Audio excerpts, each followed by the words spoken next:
Hello, dear students. I am Namita Pant, a lecturer English from Government Girls Polytechnic, Dehradun. And once again, we are here dealing with the poem Ode to a Nightingale written by John Keats. As you all know that the first and second stanzas we have already done. So here's beginning with the third stanza of the poem. As you all know that in the second stanza, the last lines of the second stanza, they were the poet said that I want to fade away with you in the forest dim. Okay, so this third stanza begins with a continuation of the idea that he has mentioned in the second stanza. See, the first line of the poem, first line of the third stanza itself describes the same feeling. वहां पर भी fade away into the forest dim था, यहाँ fade से ही दोबारा उन्होंने start किया है. What is he saying? He says that I want to fade with you. I want to fade away, fade far away, dissolve and quite forget what thou amongst the leaves hast never known, the weariness, the fever and the fret. Here, where men sit and hear each other groan, where palsy shakes a few sad last grey hairs. These are the first 5 lines of that stanza. पहले हमने discuss किया हुआ है कि हर stanza में 10 line है. ठीक है, सो राइम स्कीम भी हमने पहली ही बारी में डिस्कस कर ली थी. राइम स्कीम वही रहेगी पूरी पोएम की. Let's try to understand these 5 lines first. Fade far away, dissolve and quite forget. As I told you कि सेकंड स्टैंजा की लास्ट थी I want to fade away with the into the forest dim, है ना. तो कहाँ जाना चाहता हूं? वो कह रहा है फेड हो जाना चाहता हूं, तुम्हारे साथ गुम हो जाना चाहता हूं. Where? And I want to dissolve, I want to mix up in that environment where you live. ठीक है, डिसॉल्व हो जाना चाहता हूं, घुल मिल जाना चाहता हूं बिल्कुल. एंड क्या? And quite forget what thou amongst the leaves has never known. और भूल जाना चाहता हूं, I want to forget all those things which you have never known, because you are living in the forest. Leaves here means forest and plants, है ना, flora और fauna के बीच में रहती है. सो वो बोलते हैं कि मैं बिल्कुल भूल जाना चाहता हूं जो तुम्हें कभी पता ही नहीं है. You have never known. Heist माने होता है यहाँ पे दाऊ, आपको मैंने पहले बताया था, दाऊ मीन्स यू, है ना. So you have never known, heist here because you के साथ हैज नहीं लगता इसलिए हम हैव लगाएंगे. यू हैव नेवर नोन, जो परेशानियां तुम्हें पता ही नहीं है, मैं भी उन्हें तुम्हारे साथ भूल जाना चाहता हूं. I want to forget all those things. क्या है वो सारी चीजें? He is mentioning here the weariness, the tiredness. Weariness means tiredness, थकान. द फीवर, या fever exactly doesn't mean the fever, physical fever that we have. Fever means the rise in emotional temperatures often. ठीक है, जो हमारे emotional changes होते हैं, that is fever here. And the freight and the tensions. ठीक है, so I want to forget all those things, the weariness, the fever and the fret. Here, कहाँ here? Here means in this world. यहाँ here कौन है, किसको बोला है उन्होंने?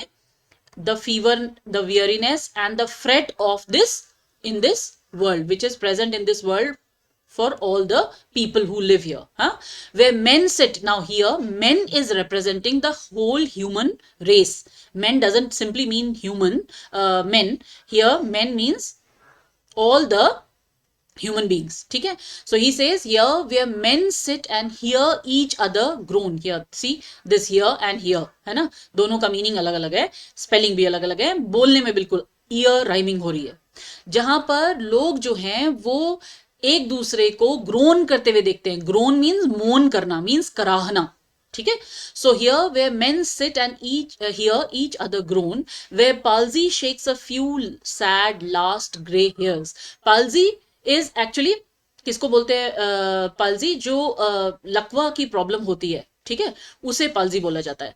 कि कई सारे लोगों को कुछ सारी, यहाँ here palsy doesn't mean that exactly palsy. Palsy means any kind of disease. ठीक है, any kind of disease is known as. Here a reference to his brother also. His brother died of palsy. ठीक है, so where diseases shake a few, some people are bitten by some kind of one or the other kind of disease, and what happens to them then? They end up being sad and their hair also fall. Gray hair refers to old age. ठीक है, gray hair refers to old age. So he says where palsy shakes a few sad last gray hairs, where diseases are often diseases often attack human beings and then they become very sad and they die a very pathetic death. ठीक है, ये first 5 lines हैं third stanza की. Let's move forward now. Where youth grows pale and spectre thin and dies. See, where youth, at that time there were not many medical facilities available, so many kind of diseases used to attack people that time. Okay, so pale means yellow, in yellowish color is known as pale. Okay,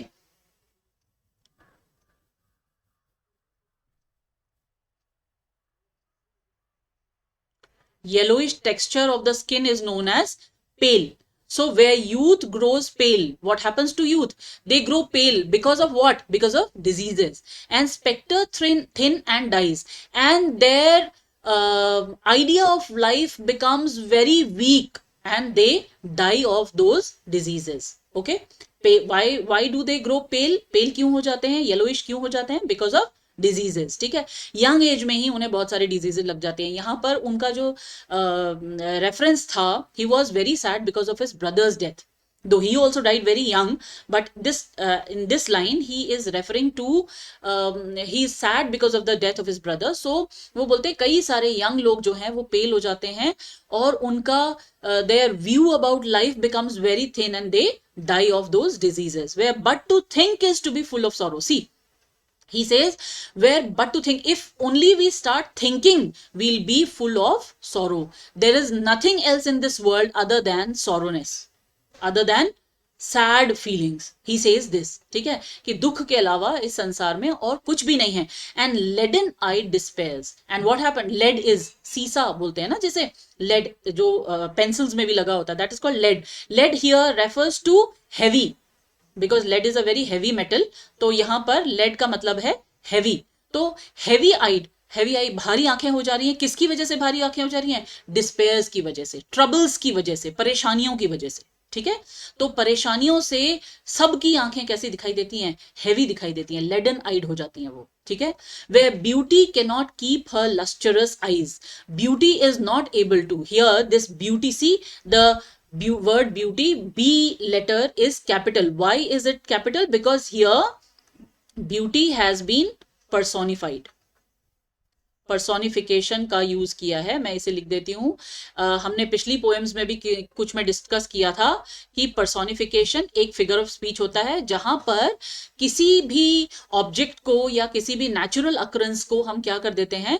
human form बोल देते हैं उसका. ठीक है, तो अब क्यों बोला, कैसे लग रहा है हमें कि पर्सोनिफाई किया हुआ है? बोले हर, ये किसकी आंखें बोल रहे हैं? लस्टरस आईज, चमकीली आंखें. किसकी हैं ये चमकीली आंखें बोल रहे हैं? ब्यूटी की. तो इसलिए पता चल रहा है कि यहाँ पे पर्सोनिफाई किया हुआ है ब्यूटी को. ठीक है, कि ब्यूटी भी अपनी लस्टरस आईज को नहीं रख पाती है. मतलब क्या?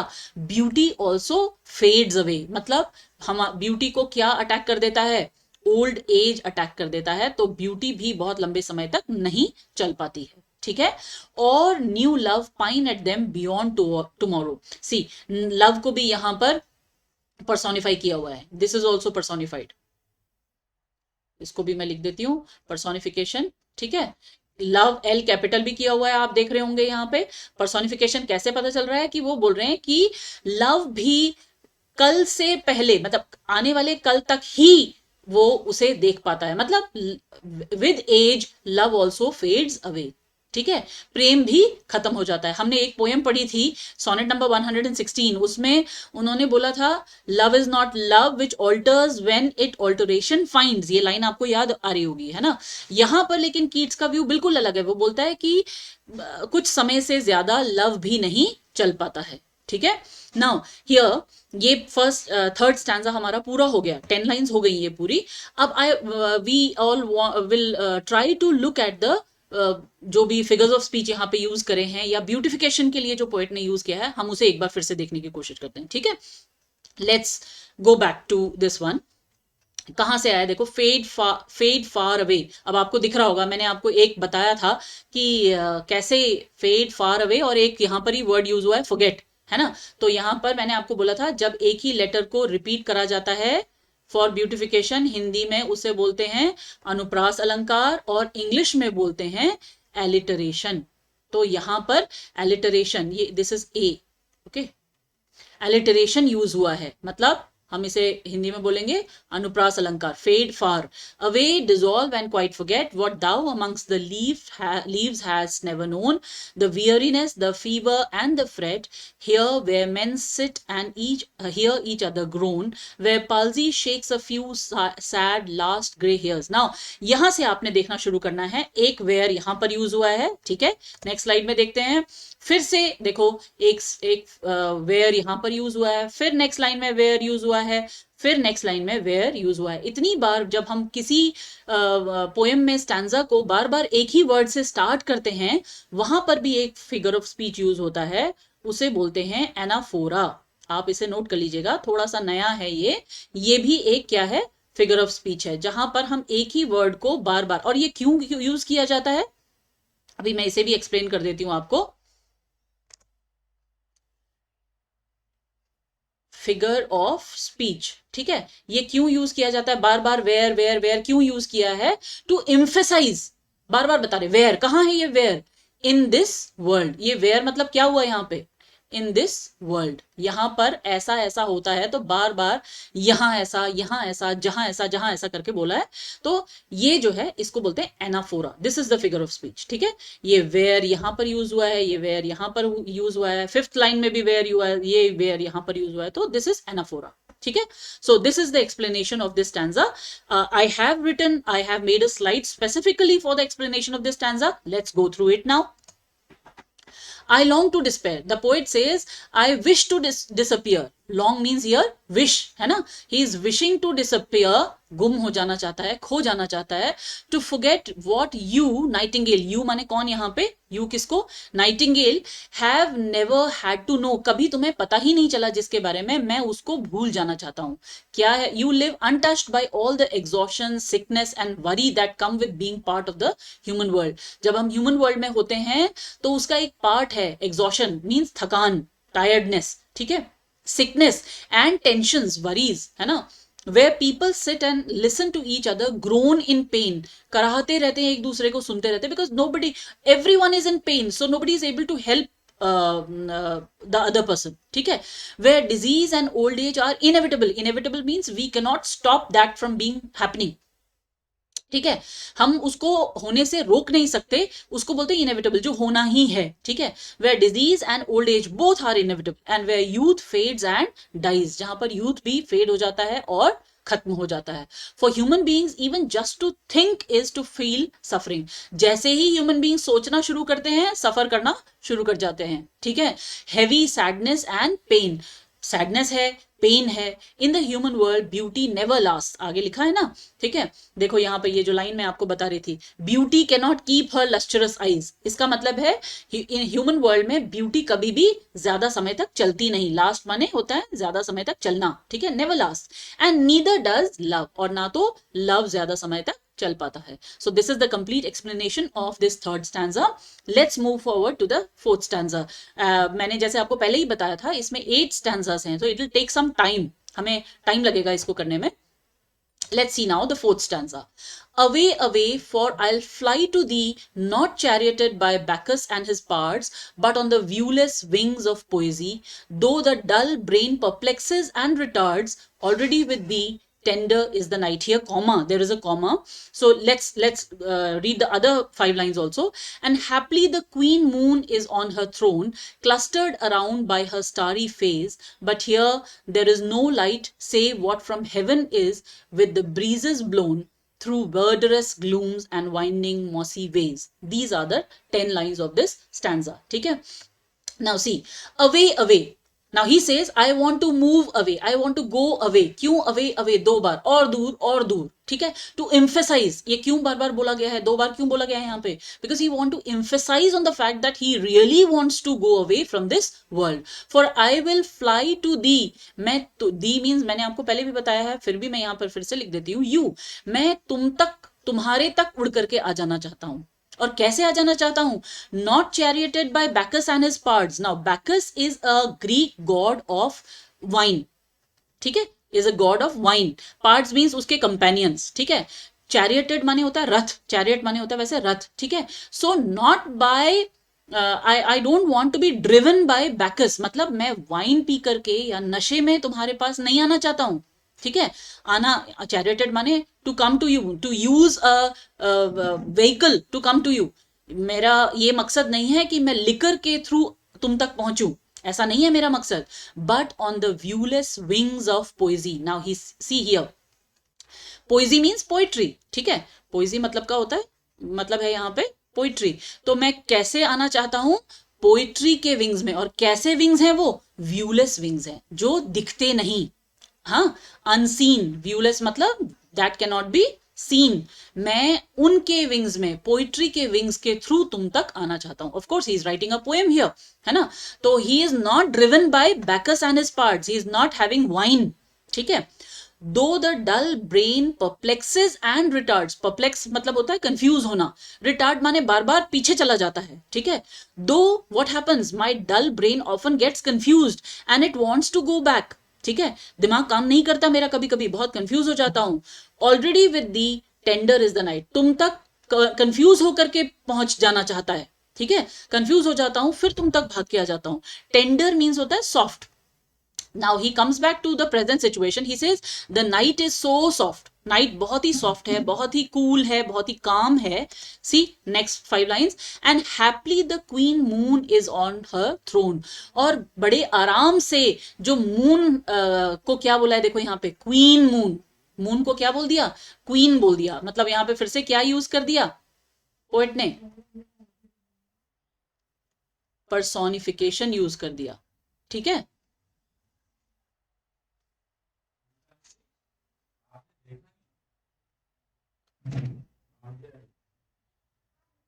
सी, and happily the queen moon is on her throne. कहां बैठी हुई है क्वीन मून, अपने थ्रोन पर बैठी हुई है। मतलब the moon is shining on the sky, ठीक है। स्काई में मून दिख रहा है, पर्सोनिफिकेशन हो गया मून का यहाँ पे। Clustered around by all her starry fays. Now see, fays माने होते हैं परियां, ठीक है। Here fays refers to angels, जो भी उनके साथ। और कौन है वो फेज, किसके, कैसे फेज है वो, स्टारी फेज। मतलब किसके लिए लिखा है ये, स्टार्स के लिए, ठीक है। जो उसके कंपेनियन है उनसे वो क्लस्टर्ड है, means it is surrounded by, the queen moon is surrounded by her fays, her angels which are in the form of stars, okay. But here, कहां here, where he is sitting, कहां, here किसको refer किया, जहां पर वो बैठा हुआ है। वो बोलते हैं here there is no light, यहां पर तो कोई उजाला नहीं है। आसमान तो बहुत चमक रहा है, मून भी है, स्टार्स भी हैं, ठीक है। But here there is no light, save what from heaven is with the breezes blown. Heaven से जो हवा के साथ हल्की फुल्की रोशनी आ जा रही है, किसकी, मून की, उसके अलावा कोई रोशनी यहां पर नहीं है। Through verdurous glooms and winding mossy ways, यहां पर क्या है, सिर्फ मॉस, क्या होती है, मॉस होती है एक काई समझ लो इसको आप, ठीक है। लाइकन होती है एक तरीके की। सो यहां पर रास्तों में, वाइंडिंग मीन्स जो राउंड राउंड घूमते हैं उसको वाइंड बोलते हैं, ठीक है। घूमी फिरे हुए रास्तों पे, घूमते फिरते रास्तों पर क्या है यहाँ पे, वर्डरस ग्लूम है। ग्लूम मीन्स होता है मेलेंकली, मीन्स होता है सैडनेस, ठीक है।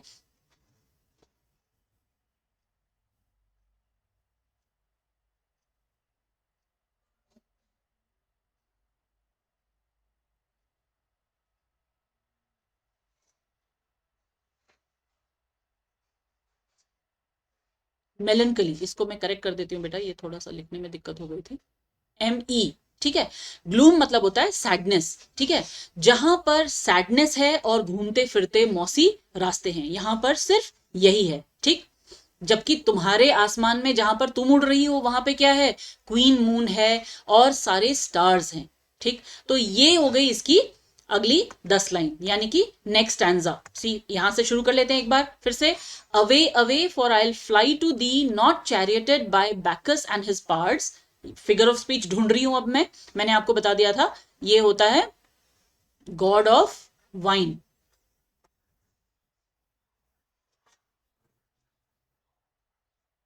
ठीक है। Bacchus and his pards, pards means उसके साथी जो हैं, ठीक। But on the viewless wings of poesy, अब देखो यहां पर व्यूलेस विंग्स, एक हमें दिख तो रहा है, एक वी से स्टार्ट होता है, एक डब्ल्यू से स्टार्ट होता है, लेकिन फिर भी दोनों की साउंड एक जैसी है। तो यहां पर फिर से हम इसे बोल सकते हैं कि एलिटरेशन का यूज हुआ है। व्यूलेस विंग्स, कैसे विंग्स हैं वो, जो कि दिखते नहीं है, ठीक है, व्यूलेस विंग्स में एलिटरेशन हो सकता है। ठीक, पोइजी पी को कैपिटल करा है और विंग्स बताए हैं उसके, उसको ह्यूमन फॉर्म दिया है। सो यहां पर फिर से एक और फिगर ऑफ स्पीच जो हम अक्सर देख रहे हैं, जो कि पोएट्स यूज कर रहे हैं, उसको बोलेंगे पर्सोनिफिकेशन। यहां पर पर्सोनिफिकेशन का भी यूज हुआ है। ठीक, through though the dull brain perplexes and retards, already with thee tender is the night। तुम्हारे साथ तो क्या है, रात बड़ी ही सॉफ्ट है। यहाँ पर अभी कोई फिगर ऑफ स्पीच नहीं है। आगे देखते हैं। And happily the queen moon, मैंने आपको बता दिया क्वीन मून में पर्सोनिफिकेशन है। फिर से हर थ्रोन, अपने थ्रोन पे बैठी हुई है ना, क्लस्टर्ड अराउंड बाय हर स्टारी फेज। ठीक है, यहाँ पे फेज को भी, स्टार्स को भी क्या एंजल्स का फॉर्म दिया हुआ है, तो यहाँ पर भी फिर से क्या हो गया, पर्सोनिफिकेशन। अब मैं इसको शॉर्ट में लिख देती हूँ, पर्सोनिफिकेशन हो गया यहां पर भी। ठीक है, but here there is no light save what from heaven is with the breezes blown through verdurous glooms and winding mossy ways. ठीक, अब इसका एक्सप्लेनेशन जो मैंने नेक्स्ट स्लाइड में प्रिपेयर किया उसे भी समझ लेते हैं। ठीक है, I will fly. What does the poet say? The poet says, I will fly far away from the human world and to you. मैं तुम तक आ जाऊंगा. I don't need to get a ride from Bacchus. Bacchus के साथ नहीं आना चाहता हूं, the god of wine. See? No, I can fly on the wings of poetry instead. मैं किसके wings पर आऊंगा? पोइट्री के विंग्स पर आना चाहता हूं। Even if human consciousness might confuse me, कभी कभी कॉन्शियसनेस की वजह से मैं बड़ा कंफ्यूज हो जाता हूं, परप्लेक्स वर्ड यूज करा है वहां पे, है ना, confuse me and slow me down, मुझे स्लो भी कर देता है वो। नाइटिंगेल, फिर नाइटिंगेल को एड्रेस करते हुए बोल रहे हैं, Nightingale I am already with you in my imagination, मैं अपनी इमेजिनेशन में तो तुम्हारे साथ पहले से ही हूं।